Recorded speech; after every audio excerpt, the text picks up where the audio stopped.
What's going on, YouTubers, gamers and hobbyists? Welcome to this episode of Memory Lane. I think this is going on Memory Lane. I may use it for other things, personal websites or whatever. I'm really excited. We're going to a place from my childhood called Blackbury Castle. It's like an old Iron Age fort foundation that you can't really see anymore. But it's absolutely beautiful. It's such a picturesque area. And it's got trees and bluebells, or at least it used to in my memory when I was a kid. I haven't been there since I was a kid. I must have been, I don't know, 7 or 8 years old last time I was there. So we're talking about, nearly 40 years ago since I've been there. A lot can have changed in that time. But I'm excited to be going. I'm not going to bore you with the journey there.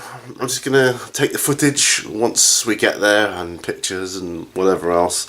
Hopefully I can do a bit of a voiceover with some information as well. And thoughts on the day. So, see you there. Okay, so we obviously got there.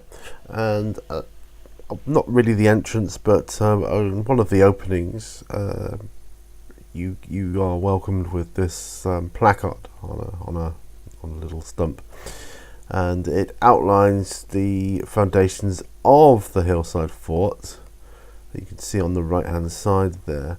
That is the area essentially where I used to run around as a child, and many fond memories of running around there with other family members, cousins and so on and so forth. This basically used to be a meeting place, kind of like for a family gathering. Lots of our family would gather here. It is a beautiful area for picnicking and so on. So obviously while the adults did that, enjoyed each other's company in the sun or the shade of the trees or whatever, us kids would go running around through the trees and the many bluebells that used to be there. Now I took this picture in the hopes that you could read the placard on the information on there. I've got another picture here which I'll just pop up now, which is a bit clearer. So here we go. This is a little clearer for me to read. I'll read it for you. It says Blackbury Camp is a hill fort built during the 4th century BC. That's a pretty long time ago. It was used by an Iron Age tribal people, probably for several hundred years. The hill fort would have required communal effort and strong leadership to construct. Although defensible, it may not have been permanently inhabited, but used as a place where produce and livestock, the wealth of the community, might have been kept and protected routinely or in times of trouble. Now that makes a lot of sense. The hill fort stood on an open treeless ridge defended by a high bank made from spoil dug from a deep external ditch. It had a single gateway on the south side. All of the gaps in the bank are later breaches. There's certainly a lot of trees there now. Okay, it goes on. Local hill forts include Hembury Fort, Dumpton Camp, Sidbury Castle and Musbury Castle. They are the survivors of a lost pattern of Iron Age settlement in the region, and it's quite ripe for this kind of thing in the area. But let's just take a quick look at one of the pictures, one of the many pictures I have, and then I'll go on to some video footage. There, now to me that is just beautiful, absolutely stunning. Now that's looking into the kind of central area of the fort, like the main area that we saw at the start there on the map. In my childhood, obviously the trees were still there, but I remember there being no pathways walked through the middle of it, and that it was all bluebells, the whole central thing. It was like a sea. It was like a river or something, or like a lake or something like that. It was just all bluebells. So although there are a lot of bluebells there now, they're not quite as many as what I remember as a child. But that said, it's still a beautiful area, and the smell of the bluebells is still very strong in the air. But let's have a look at where we went. Okay, so this is coming from where we parked initially. some cars. We weren't actually sure where the cars parked, but yeah, all where to get into the main area at this point. Although it did quickly become obvious, you just literally, followed the people. I'm sure I can be forgiven for not remembering it some 40 years ago. That's the placard there. Those people are reading. The picture was at the start of the video, and this is kind of really the main entrance, I suppose. In a moment, I'm going to give you a brief example of the sound. Here we go. This is like natural sound, which will gradually fade out during the picture, just so you can hear it. Birds tweeting, beautiful.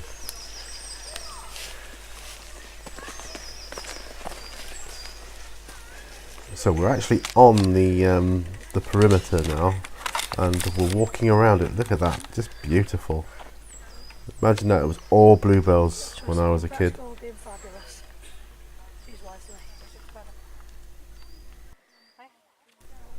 Such good memories. Amazing amount of trees, just love it.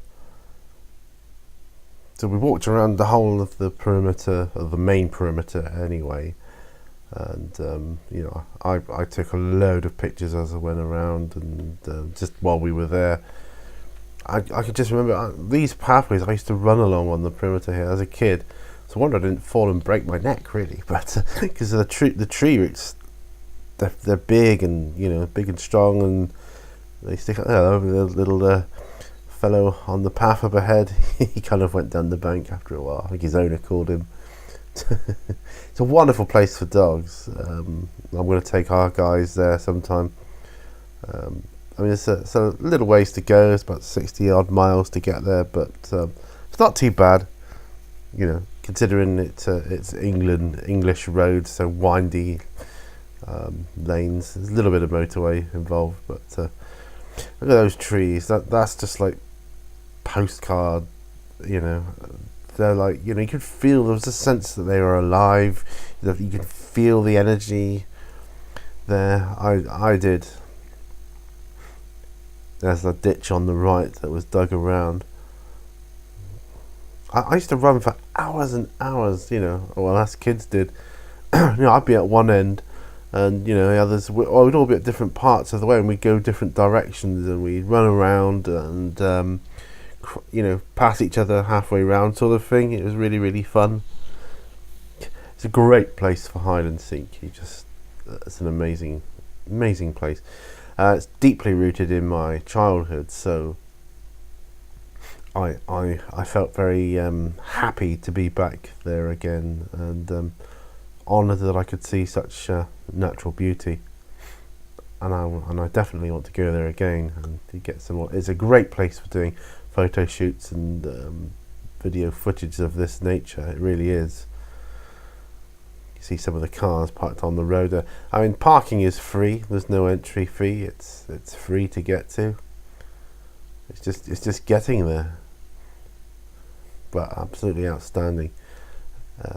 Some great inspiration for my wife's books and her writing, and a lovely place for a picnic as well, which is what we did. Lots of people were doing that. Back when I was a kid, and our families used to gather there, there was hardly anyone else there. No one really used to come here. It's almost like unknown, as it were.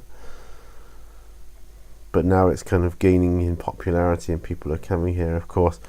They do tell, but the placard does at least tell you to stick to the paths that have been made, and not to just walk through the bluebells, because I think that's why a lot of them no longer grow there on the paths, because people just walk in, which is a bit of a shame.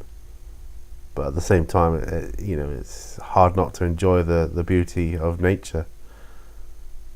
This little fellow was a bit excited. He was happy to see us as young puppies, so we stopped and said hello to him for a while. Look at those gnarly roots there. That's what I meant. You got to watch where you're walking on, and I have now particularly got to watch where I'm stepping, what with my balance issues and so on. As a kid, though, of course, you know, no fear. But now, things seem a little precarious at times. I just love this. What is it? It's one of the best walkthroughs I've ever done, I think, in nature, and it will stay with me for my entire life. I just love the trees, the way they're, it's not planned. It's all random, and it's just brilliant. I'd love to have something like this on my doorstep. I really would.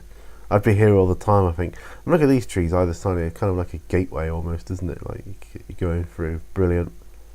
I love it. And even on a blistering hot day, like this was, I think it was the hottest bank holiday in quite a number of years, which is often the case these days. It's always either the hottest, the coldest, the wettest, or the windiest. But they said it was the hottest for, I don't know, for quite some time. But the trees give you a lovely shade, so you're kind of protected from the more harmful effects of the sun. Of course, wearing sunblock of course helps. We're coming up to the corner where I fell off, and there used to be they've taken all the blackberry bushes away, which is what this area used to be kind of famous for at one time. I'm guessing they started, taking over everything. But I fell into this particular blackberry bush, or bushes. And my dad had to come in and sort of save me, and I was covered in cuts and scrapes. Of course, I wasn't very happy on that day, but that's a memory that will stay with me for some time, forever probably. And over to the right, and it leads around, there's an area, and it goes right around some way, is an area where my granddad attempted to fly a kite once, and there was no wind, and he couldn't get it going. I remember I have this image of him running up and down trying to get this kite to fly, and I thought it was hilarious at the time. I don't suppose he did. But yeah, he's running up and down trying to get this kite to get up in the air, and it just wasn't having any of it. But good memories, good times. See, the bluebells are even here as well now. See that? This is what I like about England, is areas like this. It's just beautiful. It's like you're stepping into like fantasy realm. I mean, look at it. Who'd not want to have a picnic there? Because you can see the trees have not been planted by man. They're just so random. It's amazing. I love it. I think it's an awesome area of Devon, and I'm going to go back. I'm going to, like I said, I'm going to take our dogs, and they are going to absolutely love it, because there's other dogs there as well. I'll give you a taste of the natural sound again in a minute. It's a bit more windy on this side, which is probably why my granddad tried to fly his kite over, because it gets the wind on that side. You'll see.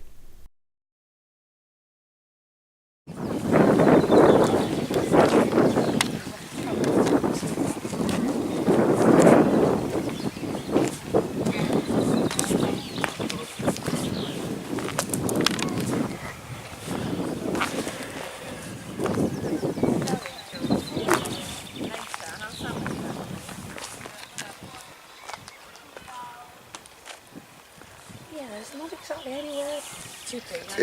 It splits off.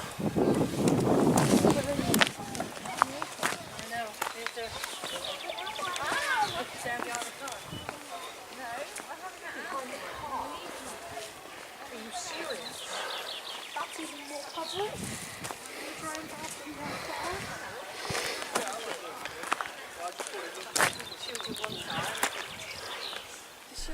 So this brings me to the halfway point, and this is the end of part 1 of my Blackbury Castle day trip.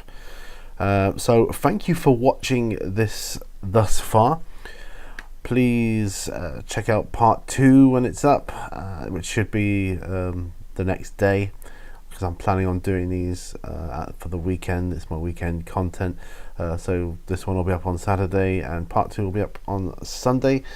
So yes, check those out, and have a great rest of your day. Thank you very much indeed for watching.